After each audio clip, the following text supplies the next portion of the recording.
Hey guys, welcome back to another episode of TPS-TV. I'm Daniel, and yeah, we're going to do another classic review for you this week. We're going to be looking back at Friday the 13th. I'm not going to lie, not much of a review. I feel like, what can I really say about this movie that hasn't been said like a trillion fucking times before here on YouTube?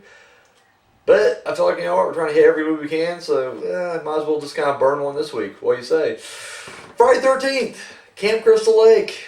Site of a drowning, a young boy drowned there. A couple years later, a couple of camp counselors are murdered. Place is shut down. It's trying to get reopened, and today a bunch of camp counselors are being picked off systematically by a killer. That's the basic plot of Friday the 13th. This is honestly, yeah, I gotta say, over the years, Friday the 13th has become my favorite franchise as far as, like, you know, the main slashers, you know, the 80s or whatever. It was the first film franchise that I really kind of fell in love with. It really got me into horror, as you know, as a whole. And I think I say, you know, the first one for a long time was my favorite, even though Jason's not the killer. Spoiler alert. However, you know, I think even without that, like, this definitely is like the prototypical slasher movie. I know there's been others before, but I feel like this is the one that people kind of model their slasher movie off of for the most part. So instead of just going through this thing beat by beat and being like, this is why I like it, you know, let's put out some funny stuff. Let's do some funny stuff instead. Like, I feel like YouTube's full of nerds sitting here talking about why this movie's great. So let's put out some funny stuff. Like, did Mrs. Voorhees really, like, lift up Brenda and throw her through a fucking window?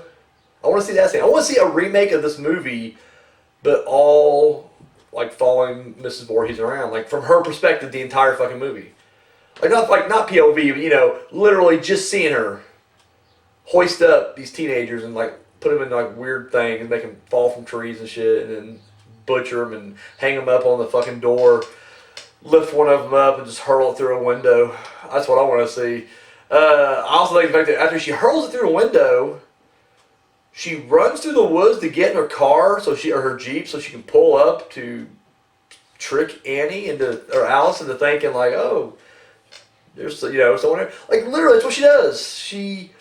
The body comes through the window, she freaks out, she runs into the living room, and then you see the headlights. So that means that after she chucked Brenda through the window, Mrs. Voorhees ran through the woods to her parked car, got in it, started it. Apparently, it had to be far enough away where they wouldn't hear it, and then drive around and then pull in. Like, oh, hey. Yeah.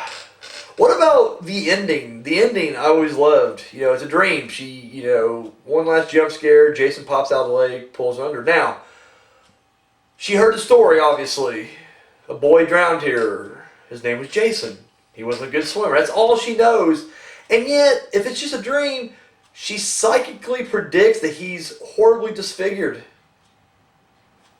Like, seriously, she knows nothing about Jason except for the fact that it's like, yeah, he's a young boy who drowned in the camp. He drowned at the lake. That's it. That's all she knows. And yet, she guessed in her dream, in her subconscious, that Jason was mutated on one half of his face.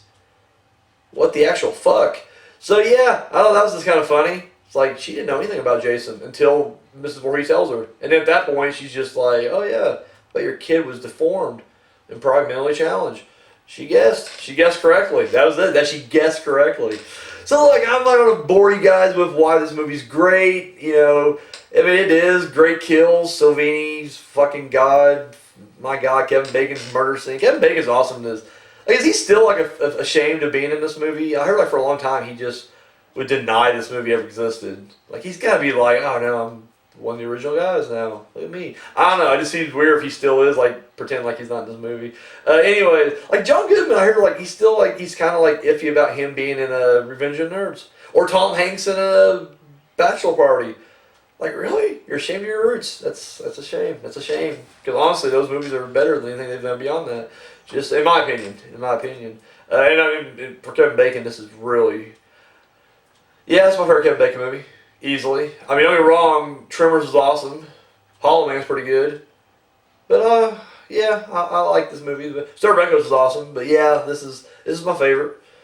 Maybe not my favorite Bacon performance, but definitely my favorite movie that has Kevin Bacon in it. So, but yeah. So you guys, tell you what. Let's throw it off on you. You tell me why this movie's awesome in the comment section down below, or just point out other funny stuff. I'd actually prefer that. Point out some more funny stuff for me. That's all I got, guys. Thank you so much for tuning in, and until next time.